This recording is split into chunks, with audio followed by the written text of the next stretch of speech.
First contact protocols. The emergency session lights cast harsh shadows across the Galactic Council chambers. Representatives from 47 species sat in tense silence as ambassador. Thresh's gaseous form swirled anxiously in the central speaking area. The crystalline formations of his voice box vibrated with urgency. Fellow council members, we face an unprecedented threat to galactic stability. Species designation human has been observed for 3 standard cycles, and our findings are ... disturbing. Commander Zixneen of the Vethkar Collective shifted in her crystalline chair, light refracting through her translucent body in geometric patterns. Logic dictated that any species achieving faster than light travel posed minimal threat to established civilizations, yet the fear in Thresh's energy field suggested otherwise. Dr. Keela Fortak, the Reptilian Federation's chief xenobiologist, flicked her forked tongue in skepticism. Her scaled hands adjusted the data tablet displaying preliminary human observations. Nothing about these bipedal mammals seemed particularly dangerous. They appeared physically weak, technologically primitive, and emotionally unstable. What specific threat do they pose? Zixneen's harmonic voice resonated through the chamber. Their technology lags centuries behind most council species. Their lifespans are remarkably short. Their society remains fragmented by tribal conflicts. Thresh's form pulsed red with distress. The threat is not what they can do to us, Commander. It is what they can make us do for them. The chamber erupted in confused chatter. Keller's reptilian eyes narrowed.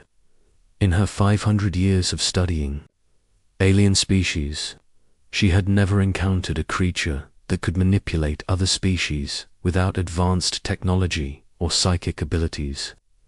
Humans possessed neither. Explain, demanded the Hive Queen's representative, her insectoid mandibles clicking impatiently.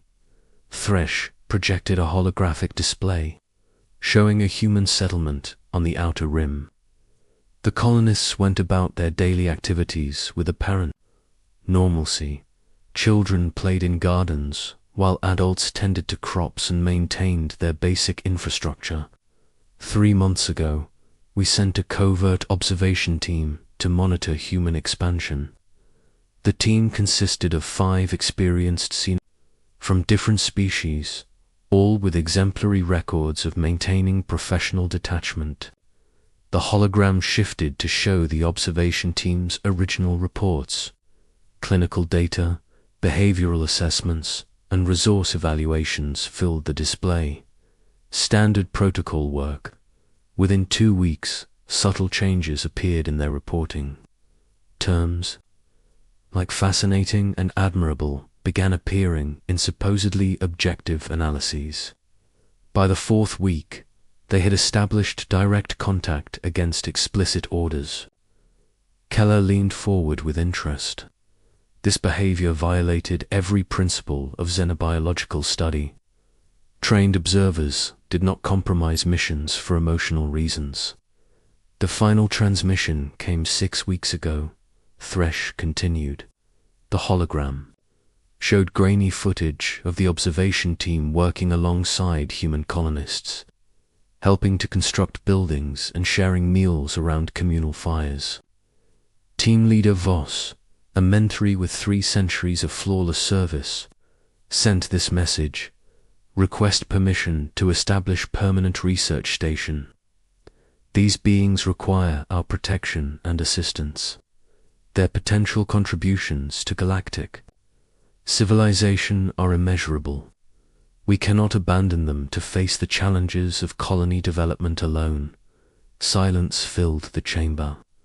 Voss was legendary for his cold analytical approach to xenobiology. The idea of him forming emotional attachments seemed impossible. ZYX-9, single quotes crystalline structure, pulsed with rapid calculations. What became of the observation team? They refused all recall orders. We lost contact entirely. Long-range scans show they have integrated completely with the human settlement. The Hive Queen's representative hissed, "Mind control. The humans must possess some form of psychic manipulation." "Our tests found no evidence of psychic abilities," Thresh replied. "We have identified the source of their influence as purely biochemical and behavioral. Humans have evolved an extraordinary capacity for what they call bonding. They form emotional connections with remarkable speed and intensity, and somehow these connections become reciprocal even across species barriers." Dr. Vorthok's scientific curiosity overcame her skepticism. "Fascinating. A species that achieves survival advantage through emotional manipulation rather than physical dominance." "It is not manipulation," Thresh corrected. "Our analysis suggests the bonding effect is entirely unconscious on their part. They simply ... care about everything, about everyone. And that caring becomes infectious." Zix9 processed this information through logical frameworks, recommendation, complete non-contact protocols. No species should establish relations with humans without extreme caution. Those who interact with them risk complete compromise of their rational decision-making abilities. The Council voted unanimously to establish the non-bonding protocol. Humans would be classified as a Class 5 emotional hazard. Any necessary contact would require specialized protection equipment and limited exposure time. 3 months later, Dr. Vorthok found herself aboard the research vessel Objective Truth, approaching the human colony world of New Haven. Despite the Council's warnings, scientific inquiry demanded direct observation. She would maintain proper distance, conduct her studies, and return with valuable data about this unusual species. Commander Zix9 accompanied the mission as security liaison, her crystalline form sealed within an emotional dampening field generator. The Vethkar Collective had assigned her to ensure no crew members fell victim to human bonding effects. New Haven appeared on their view screen as a blue-green marble dotted with small settlements.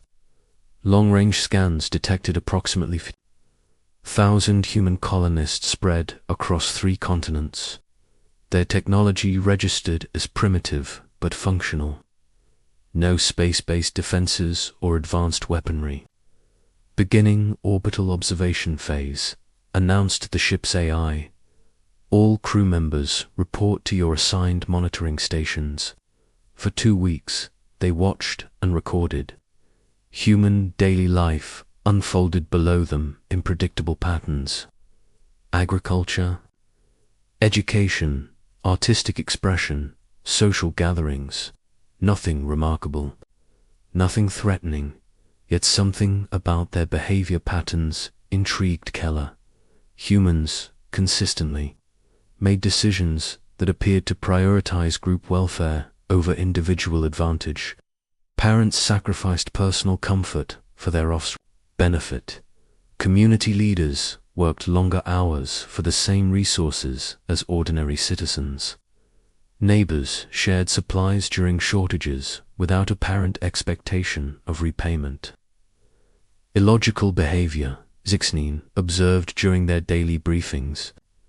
Individual survival should take precedence over group welfare in resource-scarce environments.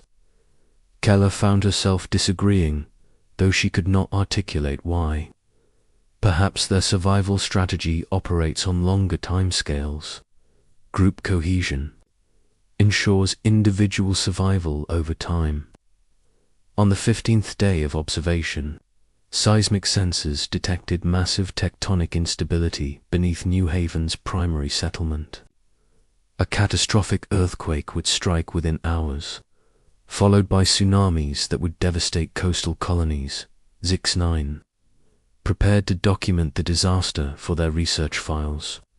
Natural catastrophes provided excellent data about species' response to crisis situations. Dr. Vortok stared at the approaching disaster projections and felt something unexpected stirring in her chest. 50,000 beings would die if nothing was done. The research vessel possessed the technology to warn them, perhaps even assist in evacuation efforts. "We should contact them," she said quietly. "Negative," Zix-9 replied immediately. "Non-contact protocols remain in effect. We observe and record only." Keller watched the human settlements through the view screen. Children played in gardens that would be underwater within hours. Adults worked on projects they would never complete. Families shared evening meals that would be their last. "They have children," she whispered. "All species reproduce," Zix-9 stated factually. "Offspring mortality is a natural component of population dynamics." Something crystallized in Keller's mind. She realized she was about to make a choice that would define the rest of her career, possibly her life. The logical decision was clear. The right decision felt entirely different. Dr. Keller Vortok reached for the communications console and opened a channel to New Haven. "Human colony, this is Dr. Keller Vortok aboard the research vessel Objective Truth. You are in immediate danger. A magnitude 9.2 earthquake will strike your primary settlement in approximately 4 hours, followed by massive tsunamis. You must evacuate immediately." The response came quickly, a human voice filled with confusion and gratitude. "Unknown vessel. This is Mayor Sarah Chen of New Haven Colony. We... We had no idea anyone else was out here. Thank you for the warning. Can you assist with evacuation?" Keller looked at Commander Zix-9, whose crystalline structure flickered with rapid analysis patterns. The Vethkar knew they had already violated protocols. The question now was how far they would go. "Affirmative, New Haven. We're coming down." Emotional contamination. The evacuation of New Haven became a masterpiece of interspecies cooperation. Though nobody planned it that way. Dr. Keller Vorthok's research vessel descended through the atmosphere to find organized chaos below. Human colonists moved with remarkable efficiency, prioritizing children and elderly citizens while salvaging critical supplies and equipment. What struck Keller immediately was their response to alien contact. Instead of fear or hostility, the humans exhibited curiosity and profound gratitude. Mayor Sarah Chen, a middle-aged woman with graying hair and intelligent eyes, greeted them with tears of relief. "You saved our entire colony," Sarah said simply. "How do we even begin to thank you?" Commander Zix-9's emotional dampening field flickered momentarily as she processed this response. In her experience, first contact scenarios typically involve suspicion, territorial disputes, or attempts at technological exploitation. Gratitude was not a variable she had calculated. The earthquake struck exactly as predicted, from their temporary shelter in the research vessel. Evacuated humans watched their settlement disappear beneath churning earth and crushing waves. Everything they had built over 15 years vanished in minutes. Keller expected despair, panic, or recriminations. Instead, she observed something unprecedented. The humans comforted each other. Parents held children and spoke quietly about rebuilding. Community leaders organized supply, distribution, and temporary housing arrangements. Even in complete disaster, they maintained social cohesion. Remarkable resilience, she noted in her research log. Humans appear to process catastrophic loss as a temporary setback rather than permanent defeat. More remarkable was their attitude toward their alien rescuers. Rather than viewing the Vethkar and Reptilian Federation crew as foreign entities to be studied or feared, humans treated them as friends who had appeared in their moment of need. 10-year-old Marcus Chen, Maya Sarah's son, approached Commander Zix9 with wide-eyed fascination. "Are you made of crystal? You're beautiful. Do you want to see my rock collection?" Zix9's logical processes struggled with this interaction. The child displayed no fear, no sense of species superiority, no attempt at exploitation.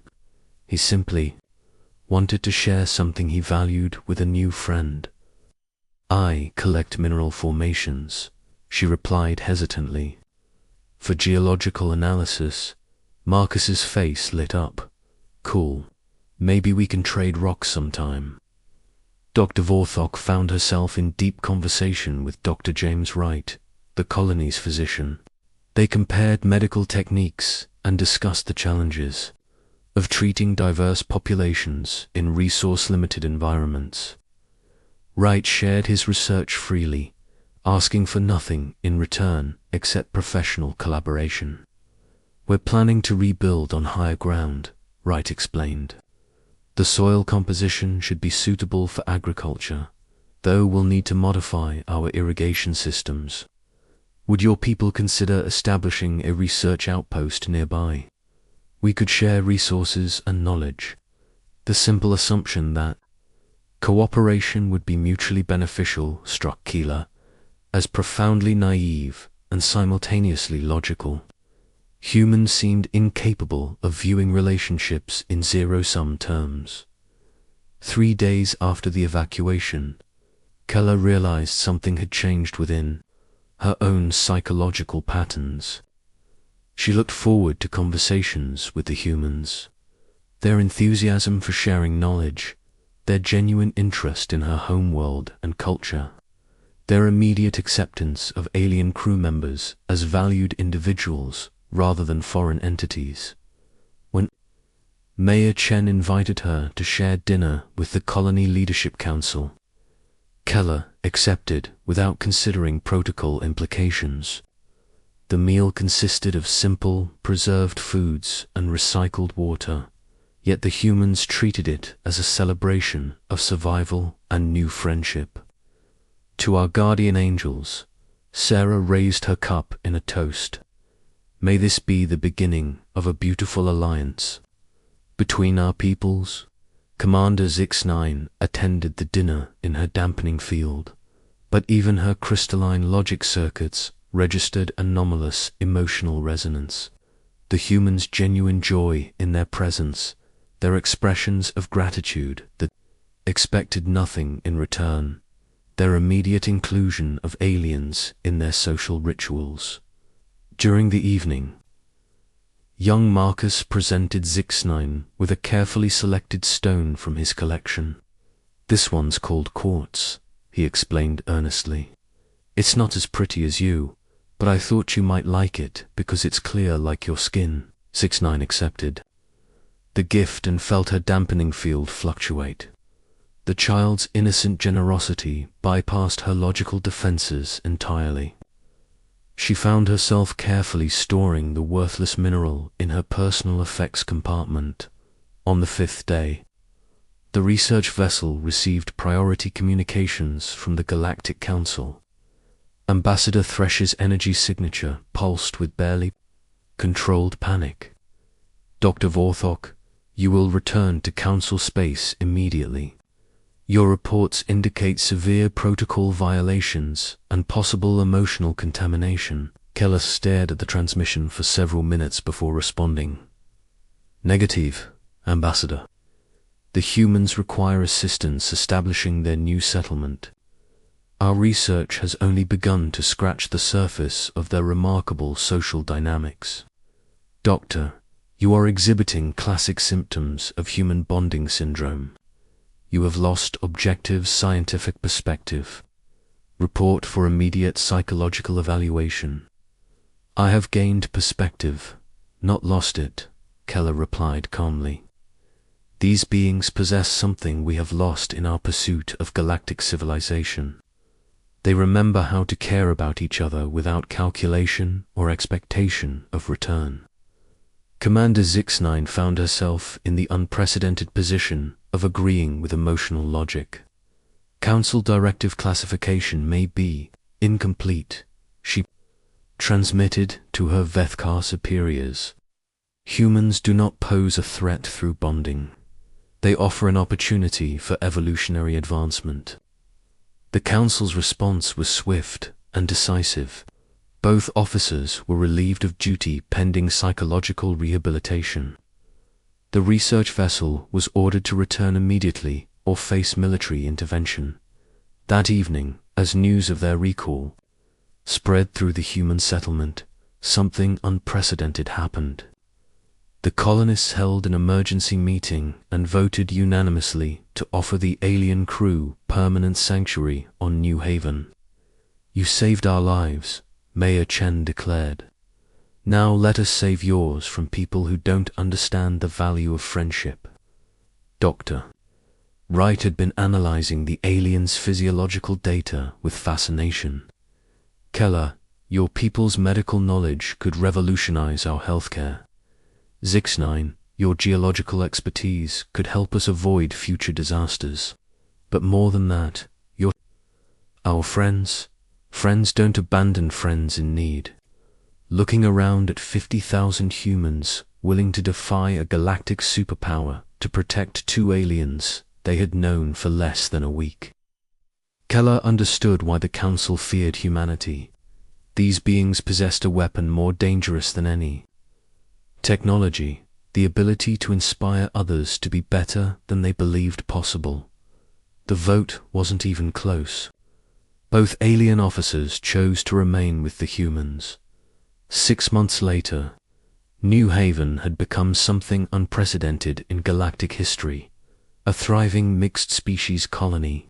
Vethkar geological expertise had identified rich mineral deposits that humans mined using Reptilian Federation efficiency protocols.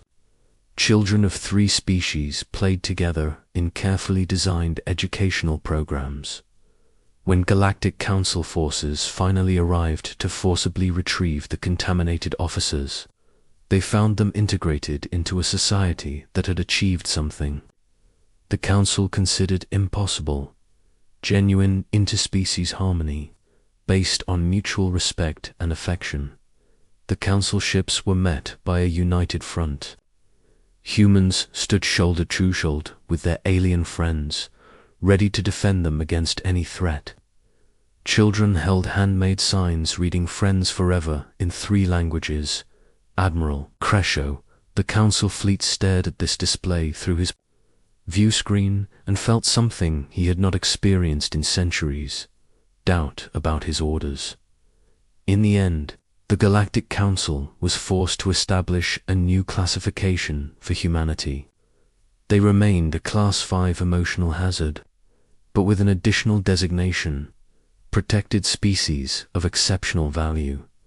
The Council instituted new protocols for human contact, voluntary only, with full psychological screening before and after exposure.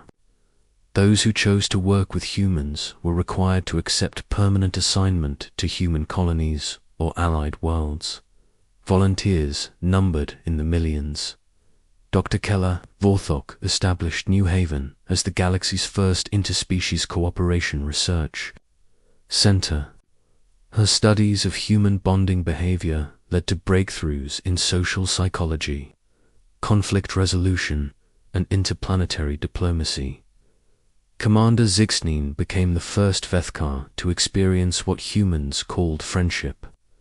Her reports to the Crystalline Collective described emotional connections as logical survival adaptations that enhance individual and group effectiveness exponentially. Mayor Sarah Chen was elected as humanity's first Galactic Council representative, a position created specifically to accommodate their unique diplomatic approach. And 10-year-old Marcus Chen grew up to become the galaxy's most successful interspecies mediator, partly because of his natural human empathy and partly because he never learned that some species were supposed to be incompatible with others. The human colony of New Haven proved that the galaxy's most dangerous weapon was also its greatest gift, the simple ability to care about someone different from yourself, and to inspire them to care in return.